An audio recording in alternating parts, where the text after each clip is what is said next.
పానీపూరి ఈ విషయం ఈరోజు చాలా గట్టిగా వినబడుతుంది.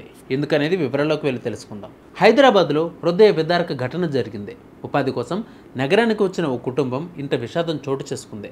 కాకినాడ జిల్లా పెద్దాపురం మండలం రాజగోపాలం గ్రామానికి చెందిన సూరిబాబు కుటుంబంతో కలిసి కొద్ది నెలల క్రితమే జీవనోపాధి కోసం హైదరాబాద్కు వచ్చారు. అతను నిజాంపేటలోని ప్రశాంతి హిల్స్ రోడ్ నెంబర్ 1లో ఉన్న వెంకటసాయి ప్లాజా అపార్ట్మెంట్లో వాచ్మెన్గా పనిచేస్తున్నారు. సూరిబాబు భార్య కుమారుడికి 2 పిల్లలు ఉన్నారు.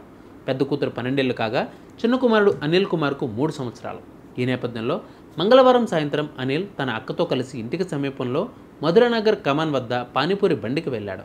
పానీపూరి తిన్నాక ఇద్దరు ఇంటికి తిరిగి వెళ్తూ ఉండగా వేగంగా వచ్చిన ఓ కారు చిన్నారి అనిల్కు ఢీకొట్టింది. దీంతో బాలుడు అనిల్ తీవ్రంగా గాయపడ్డాడు.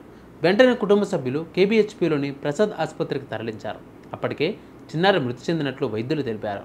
కుమారుడును కోల్పోయిన తల్లిదండ్రులు శోక సంద్రంలో మునిగిపోయారు. ఎంతో అల్లారుముద్దుగా పెరిగిన అనిల్ ర్యాష్ డ్రైవింగ్కు బలైపోయాడు.